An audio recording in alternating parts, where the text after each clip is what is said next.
sa Pilipinas. Usapang pangkapayapaan, usapang pangkaunlaran, Pilipinas.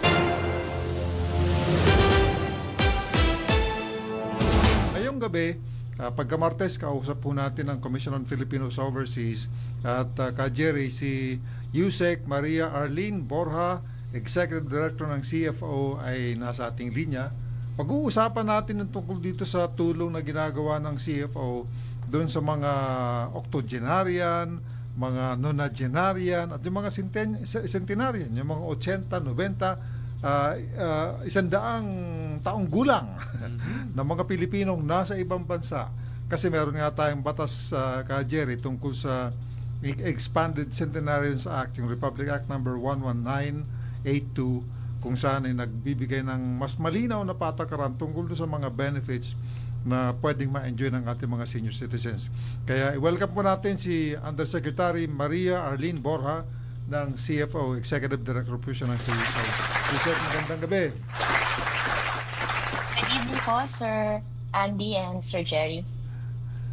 Gusto namin itanong sa CFO kung ano ba ang kalaghan itong isang joint memorandum circular. Alam ko ang CFO ay kasama rito sa mga porma rito na magpapatupad nitong Expanded Centenarians Act. Ano ba ang magiging papel ng CFO sa ilalim po ng joint memorandum circular na ito, Yusek? Katulad po ng dati rin naging role ng CFO sa pagpapatupad ng Centenarians Act, dito po sa ating joint memorandum circular at sa ating Expanded Centenarians Act, ay tatanggap pa rin po kami ng mga applications mula sa ating mga senior citizens na gusto pong mag-avail ng benefits under the Expanded Centenarians Act. I-assess po namin kung kumpleto ang mga dokumento na natanggap namin at makikipag-coordinate po kami ng maayos sa ating mga aplikante para ma-inform sila kung may kakulangan ba sa documents, kung ano yung mga kailangan nilang i-complete.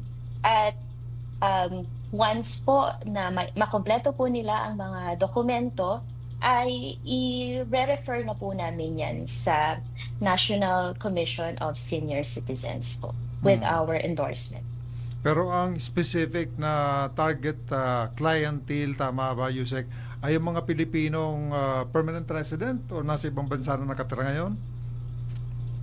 Tama po, dahil ang mandate po ng CFO ay mga permanent residents po na nasa ibang bansa at ang mga dual citizens. So, para po sa mga CFO, ang mga applications po na tatanggapin namin ay yung mga applications ng senior citizens na naninirahan po sa ibang bansa. Paano po ba ang procedure dito? Halimbawa, ang mga listener natin sa Pilipinas, merong lolo na nandun sa Amerika. Ano bang dapat gawin ng mga beneficiaries o mga clientele ninyo na nandun sa ibang bansa para makapag-apply? May dalawa po kasi silang, yes po, may dalawa silang options. Maaaring ipadala po nila yung mga dokumento nila or isubmit po nila sa mga Philippine embassies or foreign service posts po na may jurisdiction sa kanila, yung pinakamalapit po sa kanila, or pwede po nilang ipadala diretso sa CFO naman po. Ang suggestion po namin ay sorry po. Yung mga forms na ito available naman doon sa mga embassies na yan, mga consulates kaya, Yusek? Yes, available po at meron din po sa mga websites po ng mga iba-ibang sangay ng gobyerno na kabilang po sa pag-i-implement nito. Kahit po sa website ng CFO po ay meron ding available na application form na pwedeng i-download, pati na rin po sa website ng NCSC or National Commission of Senior Citizens. Pero yung ibang mga kababayan natin, mga senior citizen, yung hindi masyadong mahilig sa online, sa internet, may staff ba namang aalalis kanila pagdating dun sa mga embassies at mga foreign offices natin? Opo, meron pong mga dahil kasama din po ang mga foreign embassies foreign service posts at mga Philippine embassies natin sa pagpapatupad nito, meron pong mga nakatalaga din na mga staff na tutulong po sa ating mga senior citizens. Yeah, salamat. Ka Jerry? May tanong ko lang kung paano nila pinoprogram yung pambayad dito sa mga centenarian kasi buong mundo yan kaande at maraming mga Pilipino. Paano nyo ini-inventory ini-inventory yung mga kababayan natin na edad 100 years na ma'am? Okay. Actually po, hindi lang naman edad 100 years dahil ito nga po ay yung Expanded Centenarians Act na. So, kasama na rin po dito yung mga octogenarians at nonagenarians. So, yung mga nakarating na din po sa milestone ages na 80, 85, 90 at 95, may mga benefits din po. So, na-trace po namin yan dahil po pagka meron po kaming tinatawag na pre-departure orientation seminar, nagre-register po sa amin yung mga permanent residents na patungo po sa ibang bansa at doon po namin nakukuha yung data ng kung ilan po ang ating mga permanent residents na nasa senior citizens age na po. So, ito naman ang mga kabayan natin sa ibang bansa kaandi, no? So, sila ay mayroon ng benepisyong natatanggap doon sa bansang kinalalagyan nila, kagaya po sa Canada, Estados Unidos. Tapos kasama pa sila dito sa programa na ibinibigay ng ating pamahalaan. Sana naman yung mga kongresista natin naisip ito na mas kinakailangan ito ng ating mga kabayang dito sa Pilipinas talaga naghihikahos, di ba Candy? Ano? Yeah. Pati na yung batas na yun, suportahan na lang natin, i-disseminate na lang natin. But totoo lang talaga, napakaswertihan ng mga Pilipino na nasa ibang bansa na kumbaga mayroon na rin silang pension doon, may mga benepisyo rin natatanggap, pero ang dami nating mga kabayan talaga na isang kahig at saka isang tuka Candy. Sige, anyway, siguro ang CFO syempre yun ang kanilang mandate, so sinisipagan nila ang tutok sa mga yon, pero alam ko dapat talaga magpaging equitable Yusek, diba?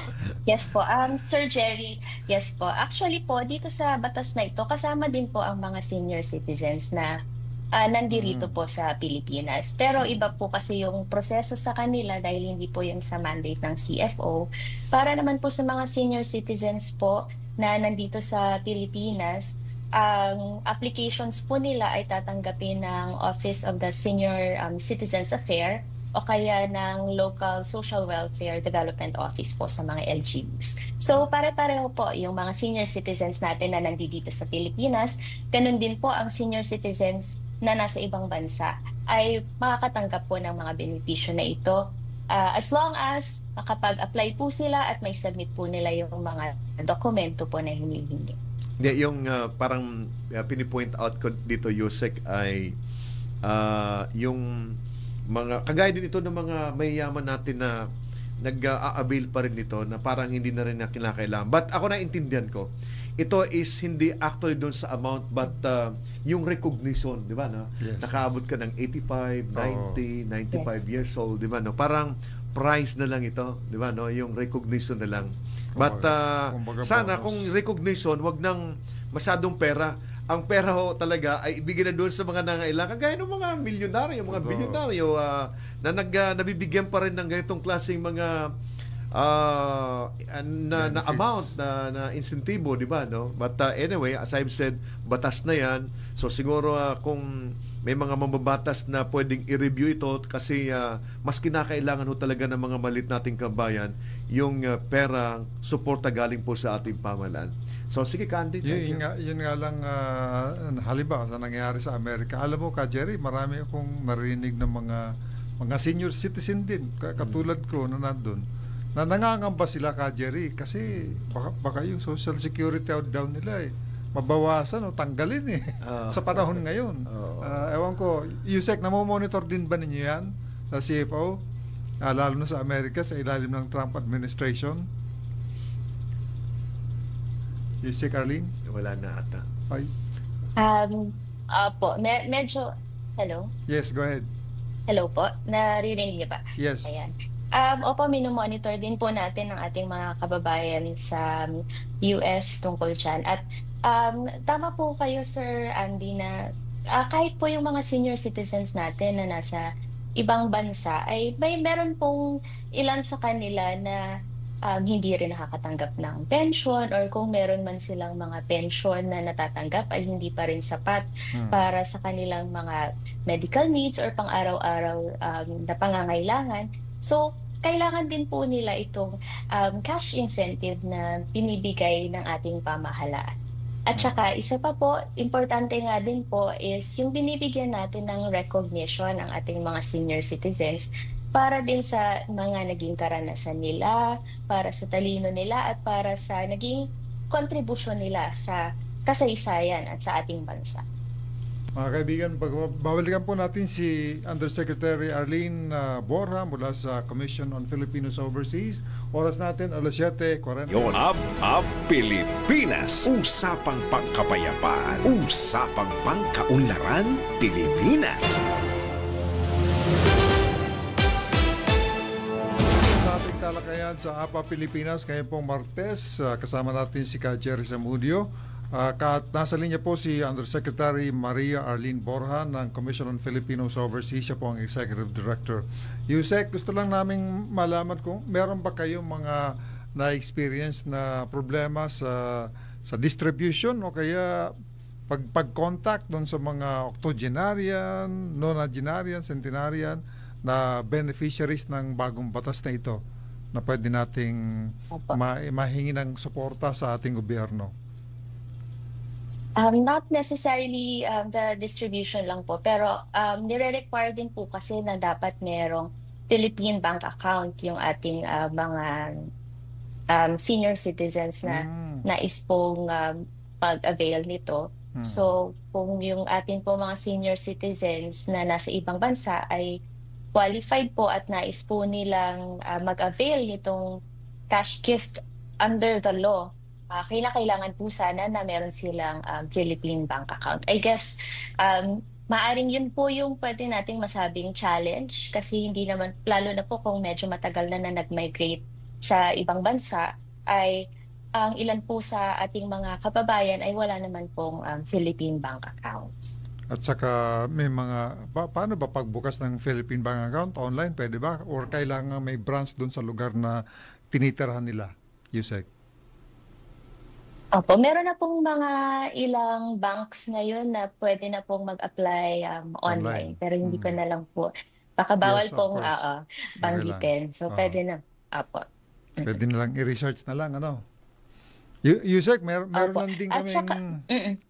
Meron din lang kaming pakiusap sa programa, no? Kasi yung mga grupo na yan, ng mga Filipino-American Associations, Phil-Canadian, yung iba pa mga malalaking samahan ng Pilipinong permanent residents sa ibang bansa, ay gusto rin namin ma-feature siyempre sa programa.